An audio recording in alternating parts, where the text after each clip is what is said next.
All right, y'all, here's the tea on how I scored my fourth property.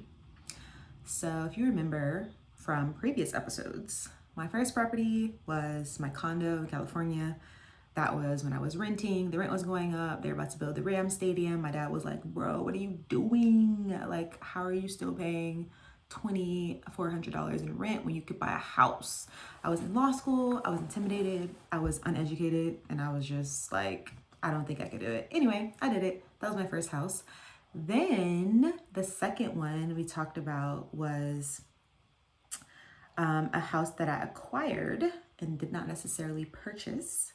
So if you want to know more about that, look it up. The third one was actually a house that I used a HELOC for. So I leveraged my very first purchase to get that house. And now for the fourth one. Okay, so this is interesting. So this was about the summer of 2022, I believe. Yeah, summer 2022. And I had saved a bunch of money for this property. And I was actually looking in Chicago. The timelines are actually getting blurry because in that summer I bought two properties. So I'm actually going to tell you about not the one in Chicago, but the one in North Carolina. So I was actually looking in Chicago though, with an agent in 2022. And that is the one I had saved for. So all throughout the pandemic, I had saved a bunch of money for that property. But while I was in the middle of dealing with that, the agent I had previously purchased from in North Carolina, reached out to me and she was like, hey, like, I'm not sure if you're interested. And I know you just bought a house earlier this year. By the way, she didn't know that I was actually in the process of buying in Illinois. But she's like, hey, I have a client and I'm actually about to put his house on the market. It's fully updated and it looks really good. And I'm just seeing if you're interested before I put it on the market because, if you're interested, I don't even have to list it. And I was like, oh, that's interesting. But she was like, yeah, it fits your criteria. I know you were interested in doing Airbnb. This would be a great Airbnb property, blah, blah, blah. I was like, wow, okay. So I'm thinking like, whew, that's a lot. Like I just bought in January or February, whatever it was, and I'm in the process of buying now. And also you're bringing this to me. I was like, oh, it just seems kind of crazy. And I was like, I don't even know if I have the money for this. So I asked her like, what's the price? And he's gonna list it for $149,900. And I was like, oh, what if they make me put down 20%? Like, I don't even think I have that. So I was just like, let me just see what it is. Let's just see. So she sends me pictures and I was like, okay, the pictures look good. And then she was like, you gonna do like a FaceTime tour? And I was like, absolutely. So she goes to the property, does this FaceTime tour. And I was like, I actually really like this place. So I'm looking at it. I'm like, all right, let me do some research, look up some stuff for Airbnb potentially and see if this makes sense. So I go on AirDNA and, I look up and see what the occupancy rate might be. And I was like, all right, this checks out for me. And then I look up in that neighborhood other Airbnb listings to see, what's an appropriate nightly price based on that occupancy rate and seeing like how much can I make, per month. And then I did like a mortgage calculator to basically see at different amounts that I put down, what would that mortgage be and would that work with the Airbnb numbers? So anyway, this all took me like maybe 2 days. So then I get back to her, I'm like, hey, did you list it yet? And she was like, I'm literally listing it right now. And I was like, oh crap. I was like, okay, well, I think I'm interested and I think I might want to make an offer. So then she calls me and tells me that this is actually like her client. So if I want her to represent me as well, this would be like a dual agency situation. And I was like, dual agency, like that sounds like a conflict of interest, right? So legal background, I'm like, that sounds like, maybe not in my best interest. And so she was like, yeah, a dual agency is a conflict of interest, but it can be waived by both parties if they agree to it. And I was like, but why would I want to do that? Like you're working for the seller. Like how do I know that you're going to be looking out for me? And, we kind of had the conversation about it. She was like, I know you, I know him. I'm going to do my best to be neutral or whatever. She was like, you don't have to go with me though. You can find another agent. And I was like, no, I'll just go with you. I'm fine with the dual agency. I was like, this should be interesting. So, like, I had never done that before. And I was just like, if I feel like, in any part of the process that she's treating me unfairly or not looking out for my best interest, then I will consider getting a different agent if that's possible. So we move forward. I get the whole pre-approval and everything. And they tell me that I have to put 20% down because it is an investment property and I've already purchased the property as a second home, and I already had a primary residence, and I couldn't prove that, it was going to be my primary residence. I was like, it's not going to be my primary residence. It is an investment property. So I guess, the 20% down. And then she was like, actually, let's try a different lender. I might have a lender who can help you do 15% down, even as an investment property. And I was like, oh, I like this, this is much better. So I actually gave my documents and stuff to a different lender, and they said that they're able to do 15% down. And that was perfect because I didn't want to have to pull from other funding sources to make this work, especially since I was already in the process of buying something else in Illinois in a business name. So I didn't want them to know about that. So you go forward with the 15% down. Now this whole process turns out to be like such a crap show. Like, I mean, it worked out, in the end, but just the process of buying this house was a lot. So first of all, the lender was super unorganized, and their whole system and process was pretty antiquated. So for example, they did a lot of things, I guess, without technology.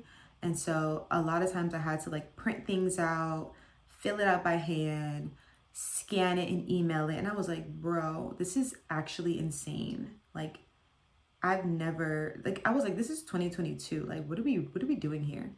And so that was actually really irritating for me. And I realized like, I cannot work with lenders who don't have updated technology and software. Like, all that printing and writing and scanning. And I was like, this is a lot, with all the other things I have going on.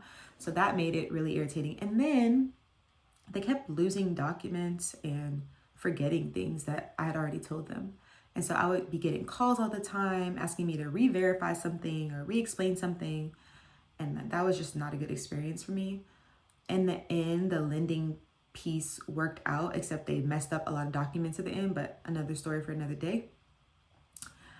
So that was one way that it was kind of crazy. And then with the actual seller, so remember when she first told me about this property, she was saying he had made all these updates. I mean, like everything was redone, brand new bathroom, kitchen, everything.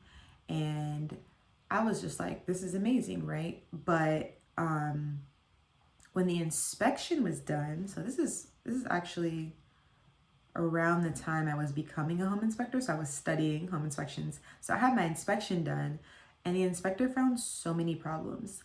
And it was like $20,000 to $30,000 worth of problems. And I was like, oh, okay. Yeah, so it was the negotiations began, and my position was like, well, okay, I don't need this house. Like, I don't, if I walk away from this deal, like it doesn't make a difference for me, And so if he's not willing to make the repairs, then I will just walk away, like I don't care, right? And so I told the agent that I was like, look, he has to make the repairs or I'm just gonna back out because I don't need this house. You brought this to me and I'm down and I like it, but I didn't know I had all these problems. So he, I guess, was feeling a lot of pressure, like time pressure in terms of selling the house. And so she told me, and this is the interesting thing about dual agency, right? Because the agent has information on both sides, right? They have like the truth on both sides for the most part. And so she was like, yeah, he's feeling time pressure because he has like something he has to pay for. And so he doesn't really want to back out. He doesn't want you to back out. And I was like, okay, so he's willing to pay. She was like, well, he doesn't want to pay either. And I was like, well, then I'm leaving. Like, what are we talking about? And so she tells him like, hey, she's not willing to move forward unless you can get these repairs done. So, some time passes and he is trying to find quotes of contractors who can do the repairs for cheaper because he had done all that stuff DIY, and that was part of the problem. Like, for instance, he installed a new bathtub, like a porcelain tub, and he had tiled the walls, but the baseboards under the tub were like rotting. The wood was rotting, and so it wasn't strong enough to hold all that weight. And so the inspector saw this by looking under the crawl space, and he was like, whoa, like this is probably gonna fall through at some point. Like this needs to be fixed. But to fix it, they would have had to take out the whole bath, like all the tub that he had just put in, all the tile and everything. I was like, oh, that's crazy. So that was like one of the problems.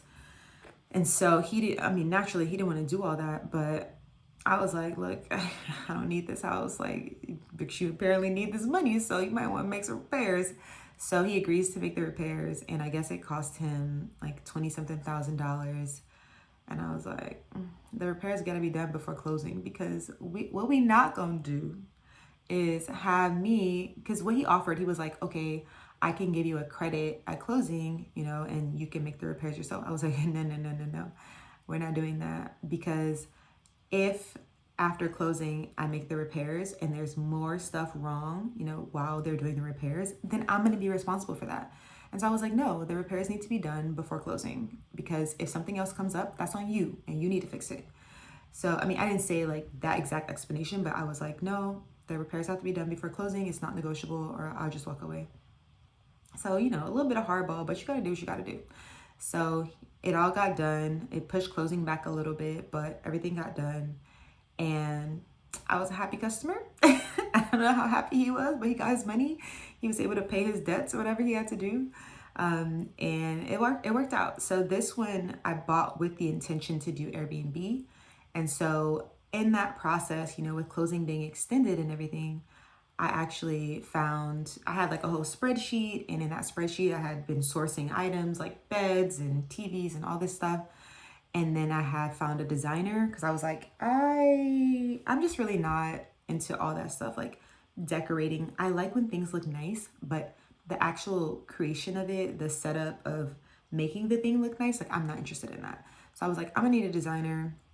So I vetted some designers and ended up hiring one. So I had already been purchasing things and shipping them to her, because I was like, I got to get this thing on the market ASAP. Because one thing about me when I'm setting up Airbnb, especially if I have a mortgage, I don't want to make no payments, okay?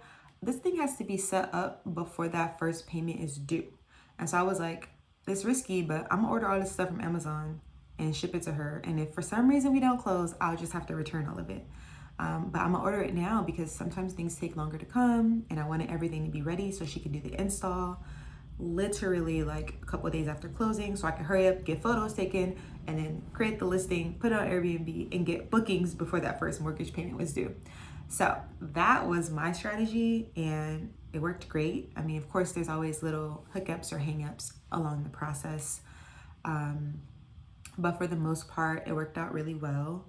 And I got like 2 or 3 bookings, I believe, before the month had ended. So I think I closed around like July, like mid-July, and I had several bookings before August, and my first payment wasn't due till September.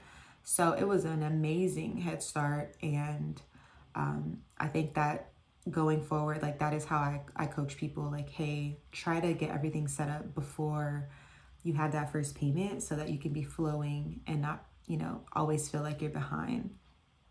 So that was my 4th property, are very close to the 5th one. So we'll talk about the 5th one later, but they were very close in timeline. And so it was a bit of a stressful process, because I had just also got a tenant for the one I bought in January, because that property management company was trash. But, it was a lot going on. It was like, oh my God, I just got this one in January.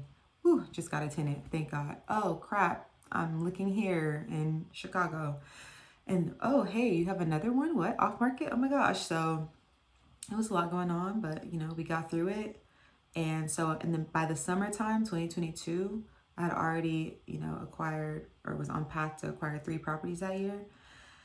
And that was just not expected. It was definitely not planned. So that's just sometimes how things go, especially with the real estate journey. You just never know. You never know what's going to come next. So keep an open mind and just stay ready so you ain't got to get ready.